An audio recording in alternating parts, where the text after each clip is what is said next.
Okay. Sir, the stage where we are now is about election in Nigeria. And so far, so good. Most parties have, let's say all parties, have gotten their flag bearer candidates.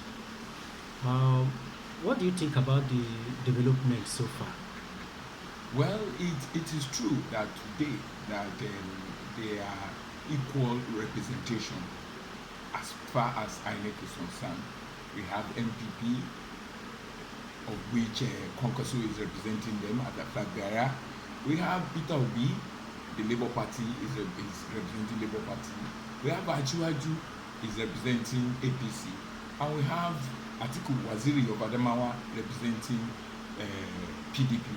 But it's of essence to come to a point of agreement now that if you look at the way that the electorate have conducted themselves across the region, it is clear now that we are going to it is more of a regional affairs where it is clear that this Nigeria is comprises of many nations represented by this region, and we're going to have complete apathy in the regional voting system.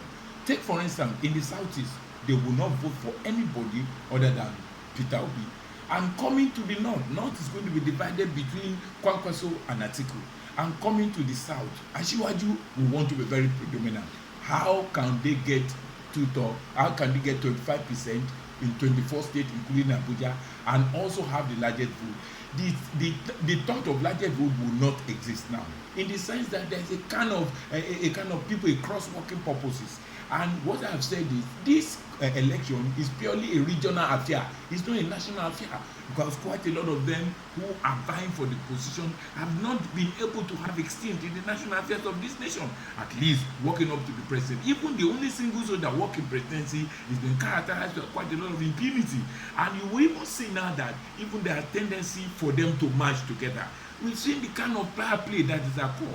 I want the electorate to be very clear and be very careful in what they do. I'm not saying don't have a preference in what you do, but this election is not worth dying for, because these people who are contesting for this position are friends behind the bar, behind the door, and the Nigerians continue to fight against one another. All these people are consolidated billionaires who have made enough money through this nation that can serve their generation yet unborn. So don't get fixed with the idea that you are supporting. Suffice to say, quite a lot of them have indicated interest they want to merge. But can they merge? They are very egocentric, they're selfish about power, and they're power drawn. I will give a typical example to buttress my point that it's a regional war affair.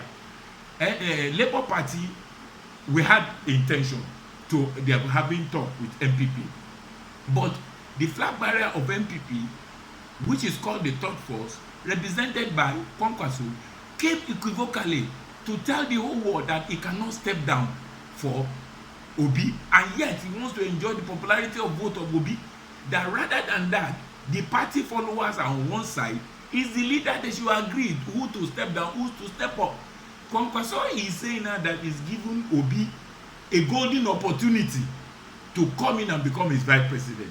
And Obi, being an enigma, Obi, whichever way you look at it, whether you talk good or bad about him, he has created an indelible mark in our politics in here.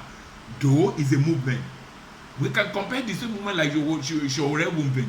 So movement is not a big deal as far as I'm concerned in Nigeria. Showore created a movement which was aborted, but this is a movement concerned to talk about the fate of the nation. He has created a unique proposition.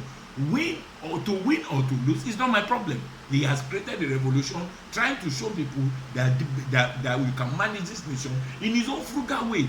But come to think of it, Kwankwaso was equivocal that if he steps down for Obi, the North will not vote for Obi. That to me is a statement from an influencer. It means there is already a north-south dichotomy. If Kwankwaso can come out in equivocal terms to say if he steps down, the North will not vote for Obi, it means now that he can say that to Asiwaju that okay, he cannot step down for Asiwaju because of his own position. That is clear in the sense that it is a north and south dichotomy. We have seen quite a lot. He can't say that to his brother because they can easily agree on one another. So the southerner that you are crying, killing yourself because you are supporting one against another, you are all playing a movie. The earlier the better you look at it, we're not getting anywhere, the better. Come to think of it now, as we are even talking, insurgency is kidnapping of the right, insecurity on the high side. Go to the east, the whole INEC office in the east has been burnt down. So, and come to think of it, the entire southeast is in cacophony.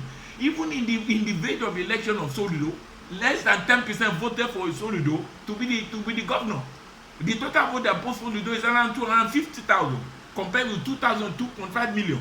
So, has the thing changed? Will they stop in the insurgency, the unknown government and the state actors in the east, and they are holding sway? They build capacity, and all the governors seem to know. So if we cannot organize our region, can we now organize our can we come and organize Nigeria? My own proposition is that we are going to waste billions of naira again. Billions of naira for election. Why can't those people, they should go and take care of their region? Obi stay in south region, go and organize it. Asiwaju stay in the southwest region, organize it. Atiku go and stay in northeast and organize it. Kwankwaso should organize northwest, and also they will look at how they will harmonize the north central. Otherwise, we are on a free fall to nothing as a come, because none of them will be able to make 25%. Don't be carried away by the shenanigans on the TV, on the media. Don't be carried away by what people are saying. The four of them are not going anywhere. The earlier the better. We talk about Nigeria, to talk about the purpose in Nigeria, the better for all of us. Thank you.